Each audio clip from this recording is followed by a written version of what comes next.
Hoy, en Desde la Sombra, imagínense un club donde los presidentes, primeros ministros y banqueros se mezclan entre sí, donde la realeza está presente para asegurarse de que todo el mundo se lleva bien, donde la gente poderosa es responsable de empezar guerras, influenciar en los mercados y dictar a Europa entera sus órdenes. Dice lo que nunca se ha atrevido a decir en público. Bienvenidos a Propaganda 2.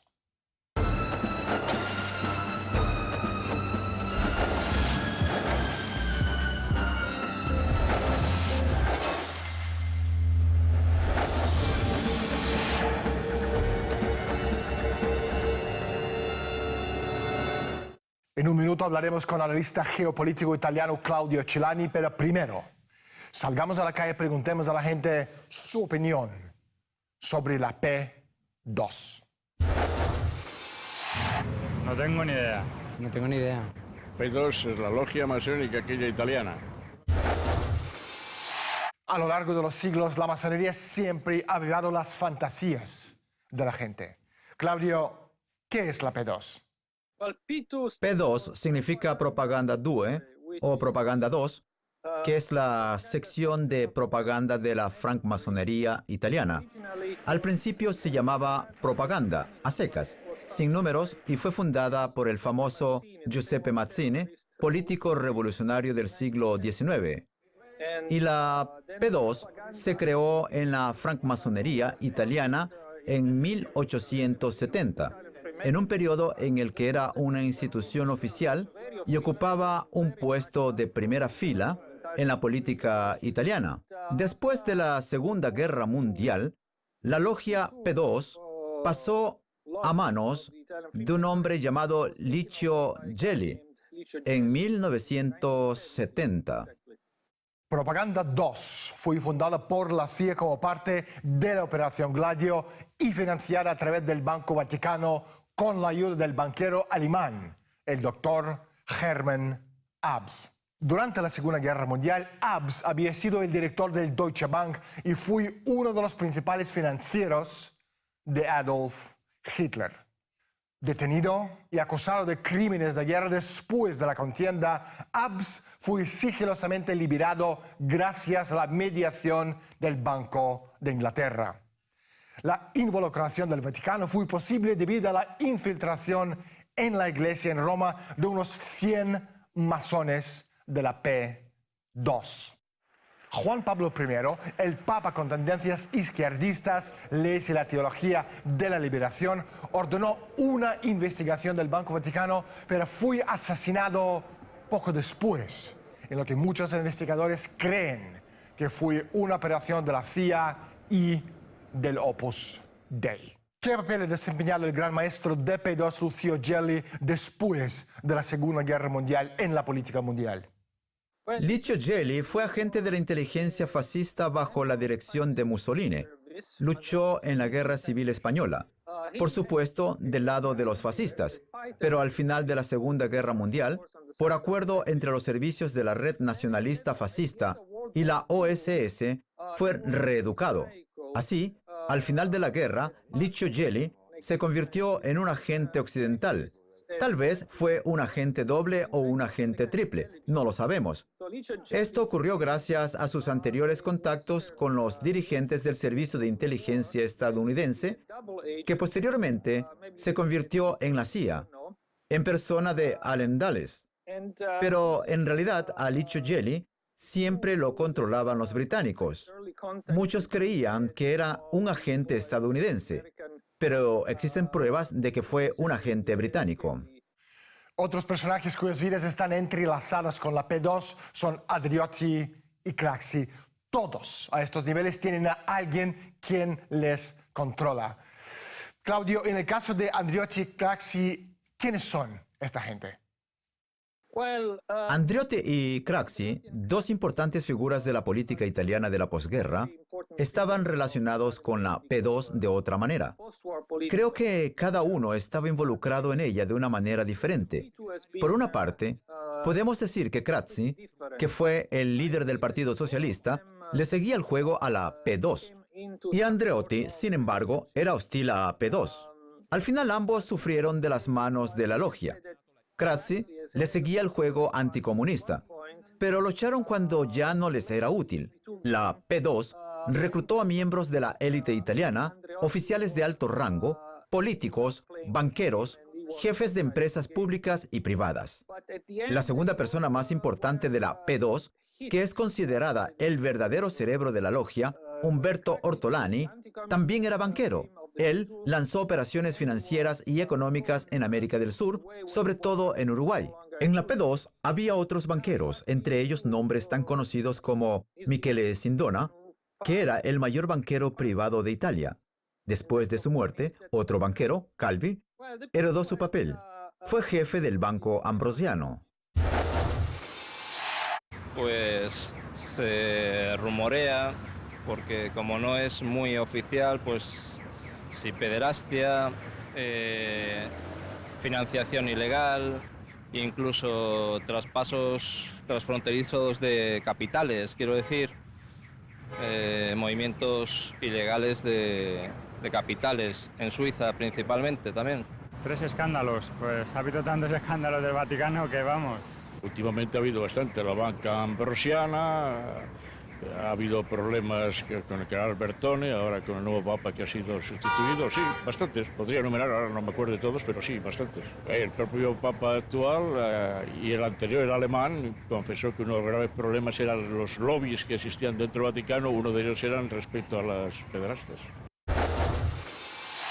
Rifundada en 1893 con el nombre de un banco de Milán del siglo XVI, el Banco Ambrosiano es un proyecto conjunto de las familias asociadas a BHF y al Crédit Commercial de France.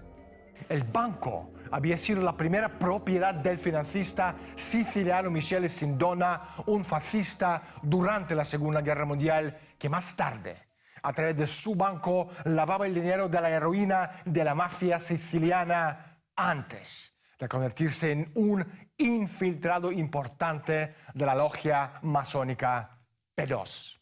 El Banco Crédit Comercial, fundado en 1894 como Banque Suisse et Flandre, ha sido la conexión suiza más importante de Francia durante la mayor parte del siglo pasado. Absorbió una docena de bancos privados franceses más influyentes, entre ellos el Banque Savoyer, Banque Georges Marange, Banque Privé de Depósitos y Créditos y, lo más importante, la Banque Ribot. Además de sus acciones en el Banco Ambrosiano, también es propietario de una parte significativa de las sociedades financieras Credit Bank, Privatbanken y BHF. En conjunto, representan un aparato de inteligencia privado y financiero que ha sobrevivido las 2 guerras mundiales, con una cartera de clientes y acceso a los niveles del poder más duradera que la de cualquier agencia de inteligencia existente. No recuerdo exactamente, no recuerdo ahora mismo. No lo sé. Aldo Moro fue un personaje que tuvo que ver, no sé hasta qué punto, en ese entramado sociopolítico y realmente le salió muy mal, claro. Claudio, ¿qué relación existe entre Operación Gladio, los círculos de la OTAN, el asesinato de Aldo Moro y la P2? Hemos llegado a la cuestión clave, a un aspecto muy importante de la política italiana, y es cómo con el uso del terrorismo se logró desestabilizar el sistema político de Italia y acabar con el liderazgo nacional. La fecha clave es 1978, cuando fue asesinado Aldo Moro. La ola de terrorismo que Italia desencadenó en los años 70 y que duró hasta los mediados de los 80, fue la mayor operación terrorista en Europa Occidental. La organización terrorista más brutal y peligrosa eran las Brigadas Rojas. Al contrario de su nombre, Brigadas Rojas, que supuestamente eran de izquierda, eran grupos del ala derecha. Según un estudio que realizó un grupo de expertos, entre ellos mi amigo Sergio Flamini, quien durante muchos años ha sido senador y miembro de muchos comités de investigación, las declaraciones de los exmiembros de Brigadas Rojas revelaron muchos detalles. Se demostró que los líderes de Brigadas Rojas eran controlados por la P2 a través de un alto cargo de la logia llamado Edgardo Soño. Era un aristócrata y estaba relacionado con la red británica y la OTAN. La cuestión está en que seguramente Soño controlaba a los jefes de Brigadas Rojas que secuestraron y mataron a Aldo Moro, dentro del marco de Operación Gladio. Como se descubrió en 1990, la CIA montó y financió en 1956 un ejército paramilitar secreto en la Italia de posguerra. De nombre Operación Gladio, la excusa aparente por la que se puso en marcha era irrisoria: la amenaza de una invasión soviética. Sin embargo, su verdadero propósito no era tan divertido. Los 15.000 soldados de la Operación Gladio estaban adiestrados para derrocar al gobierno italiano en el caso de que éste se desviase del camino dictado por Estados Unidos. Gladio fue una operación conjunta de la CIA y el fascismo italiano para romper sindicatos, asesinar políticos de la izquierda, traficar con heroína y armas y cometer atentados terroristas indiscriminados con el fin de asegurar la estabilidad del proceso electoral italiano a su favor. Estabilidad en este contexto quiere decir perpetuar a la derecha en el poder, costase lo que costase. Pero si Gladio constituía la fuerza armada de este entramado, la logia masónica secreta P2 fue el elitista gobierno en la sombra, encargado de dirigir, y en 1974 contaba entre sus miembros con 4 ministros del gobierno, los 3 directores de los servicios de inteligencia italianos, 48 diputados, 160 oficiales del ejército, banqueros, empresarios, diplomáticos destacados, directores de periódicos y el jefe del Estado Mayor. Siguiendo una ideología derechista que rozaba el fascismo, la P2 fue liderada por Lucio Gelli. Durante la guerra, Gelli había sido miembro de las conocidas camisas negras de Mussolini que participaron en la Guerra Civil Española.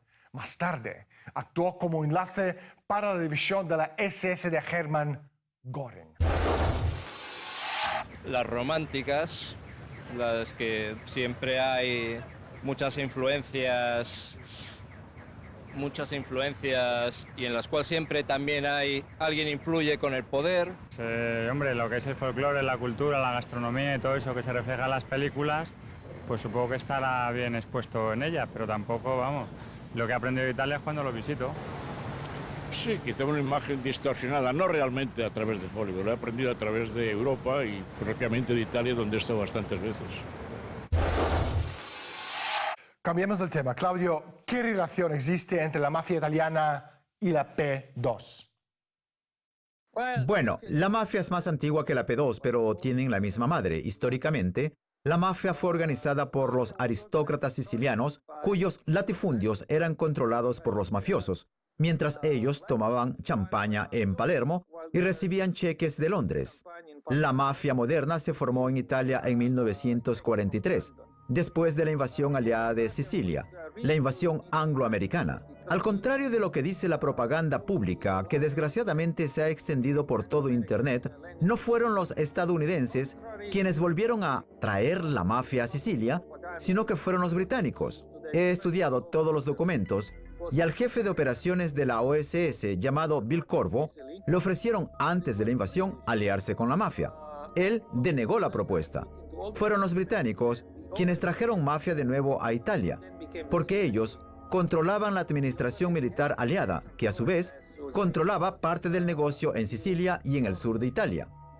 Oficialmente, la administración militar aliada era presidida por un estadounidense, pero la estructura era totalmente controlada por los británicos. De modo que fueron ellos quienes pusieron a los mafiosos en el poder como alcaldes de las principales ciudades y pueblos, allí donde podían, ponían a los mafiosos en la administración. La relación de la P2 con la mafia no solo consiste en que tengan una misma madre, como he dicho, sino que es una relación muy directa. El banquero que mencionó antes, Michele Sindona, era mafioso o al menos estaba muy relacionado con la mafia. Él mismo era siciliano. Fue detenido y lo tenían que procesar. Tenía que ir a juicio, pero nunca fue, porque lo mataron en la cárcel. Se tomó un café envenenado, que es el modus operandi típico de la mafia. Existen muchos más vínculos, pero les tiene que quedar claro que tanto la mafia como la P2 y el terrorismo son instrumentos para controlar la política italiana a través de la estrategia de tensión que durante el periodo de la posguerra era controlada por los británicos. La estrategia de tensión fue un plan meticulosamente diseñado para fabricar suficiente terrorismo izquierdista para que los italianos exigieran un gobierno autoritario o incluso fascista. La estrategia de tensión tiene 3 elementos integrantes. Primero, los grupos terroristas neofascistas. 2, los servicios de inteligencia. Y 3, la oligarquía financiera anarquista que bajo condiciones necesarias de grave crisis económica y financiera intenta establecer un permanente estado de emergencia administrado por un gobierno autoritario o, en el mejor de los casos, abiertamente fascista. Podemos hablar de Estados Unidos de Obama, Gran Bretaña, Francia, etcétera, etcétera. El aspecto terrorista de la estrategia de tensión se entiende como un catalizador para establecer un estado de emergencia bajo condicionantes de crisis del sistema financiero y económico. Los anarquistas eran un grupo financiado por banqueros internacionales que colaboraron estrechamente con Hitler y cuyo propósito consistía en unificar primero a Europa y después al mundo bajo el mando de un gobierno que representara sus intereses militares, sus intereses empresariales, sus intereses financieros, académicos y de los medios de comunicación. En otras palabras, un nuevo orden mundial para instaurar un imperio romano moderno. En los Estados Unidos, una estrategia similar fue revelada por James Bamford en su libro Body of Secrets, donde él decía: el Estado Mayor en pleno diseño y aprobó lo que puede constituir el plan más corrupto jamás ideado por un gobierno estadounidense. Con la excusa de la lucha anticomunista del fondo, propusieron llevar a cabo una guerra terrorista secreta y sangrienta en su propio país con el fin de engañar al pueblo americano. Ese plan de terror provocado contra sus propios ciudadanos para ganar su apoyo en la lucha como un gran enemigo fue denominado en los años 60 Operación Northwoods y fue concebida a principios de los años 60 por el gobierno estadounidense. Del caos, orden. La dialéctica hegeliana. Primero crear el problema, después proporcionar la solución. La parte invisible se llamaba sinarquismo o sinarquistas involucrados en el resurgimiento de una nueva internacional fascista y de un posible pretexto para desatar el caos que pudiera pasar por un acto terrorista en beneficio de Estados Unidos y de cualquier otro dictador en su nómina. Claudio, supongo que si existiera P2 también debería de existir P1. ¿Quiénes son y cómo se define su poder? Es una buena pregunta, porque si analizamos la situación política actual en Italia, podremos ver que se ha implementado el programa de la P2 en términos de reformas políticas, económicas, reformas y el control de los medios de comunicación en todos estos campos. Sin embargo, la P2 ha desaparecido. Hay exmiembros de la logia que viven todavía, pero políticamente la P2 ha perdido la batalla. Y ya que me ha preguntado, ¿y si ellos pierden? ¿Quién gana? Pues la fracción que está ganando se puede llamar la P1, igual que la original logia P1, creada por Giuseppe Mazzini. La fracción política que está ganando en Italia y está implementando los programas de la P2 puede ser la francmasonería de alto nivel. La podemos llamar P1. Hay muchas especulaciones al respecto. Por ejemplo, el señor Mario Monti, quien ha sido primer ministro de Italia, se negó a responder a la pregunta de si era o no francmasón. Yo creo que, sin duda, existen logias francmasónicas que son más poderosas que la P2 y que están ganando poder ahora. Pero no necesitamos desvelar secretos o conspiraciones. Solo tenemos que mirar qué fracción política está ganando en Italia. Y si nos remontamos al momento cuando la P2 fue descubierta, en 1980-1981, y a los grandes escándalos que siguieron, por ejemplo, cuando el banquero de la P2, Roberto Calvi, y el Banco Ambrosiano quebraron, existían los tipos malos, pero los que ganaron tampoco fueron buenos. Por otra parte, tenemos el poder tecnocrático, que tiene un perfil liberal, pero cuya política es similar a la de P2. Se trata de controlar a las naciones, destruyendo sus gobiernos nacionales. Tiene que entender que la oligarquía controla la política no tirando de las cuerdas u ordenando a los miembros del club de hacer lo que sea, sino a través de la ideología. Controlando el pensamiento de las personas, la oligarquía consigue mover las masas y cambiar la política en regiones enteras. No sé qué medida, pero tienen poder. Supongo que tendrá bastante importancia en la época actual. De hecho, tienen mucha influencia. Del comité este que se reúnen anualmente de influencia, pues hay opiniones que son tenidas y que en cuenta y que influyen en la actualidad económica mundial. Mazzini fue el joven revolucionario y masón italiano idealista cuando los británicos lo reclutaron para su guerra irregular contra Europa y Estados Unidos. Mazzini se trasladó a Inglaterra en la década de 1830 y desde ahí, desde Londres, dirigió anarquistas y terroristas a muerte en contra de los gobiernos y de la Iglesia. El movimiento de Mazzini fue conocido como la Joven Alemania, Joven Italia, Joven Suiza, Joven Rusia, con el fin de destruir el movimiento nacionalista basado en el progreso, la industrialización y el desarrollo de la sociedad. Precisamente los valores que necesita el ser humano para librarse del yugo de la opresión de la élite mundial. Era Mazzini quien fundó la Propaganda 1 junto con su gran amigo, el fundador de la Ku Klux Klan americano, Albert Pike. Claudio, la última pregunta. ¿Cuál es la relación entre el Vaticano y la P2? La P2 tenía una influencia muy fuerte en el Vaticano a través de la llamada nobleza negra, que estuvo controlando el Vaticano hasta el Concilio II, que concluyó en 1963, creo. ¿Y qué es la nobleza negra? Es la aristocracia que durante siglos ha tenido la Iglesia Católica, desde finales del Renacimiento hasta el Concilio de Vaticano II. Se les llama la nobleza negra porque cuando las tropas italianas entraron en Roma en 1870, poniendo fin al poder temporal de la Iglesia, se negaron a reconocer el nuevo Estado e incluso a salir de sus palacios. Llevaban túnicas negras como símbolo de su oposición. Sin duda, los aristócratas desempeñaron papeles vitales en una de las operaciones paralelas más infames de Gladio, el secuestro y asesinato de Aldo Moro.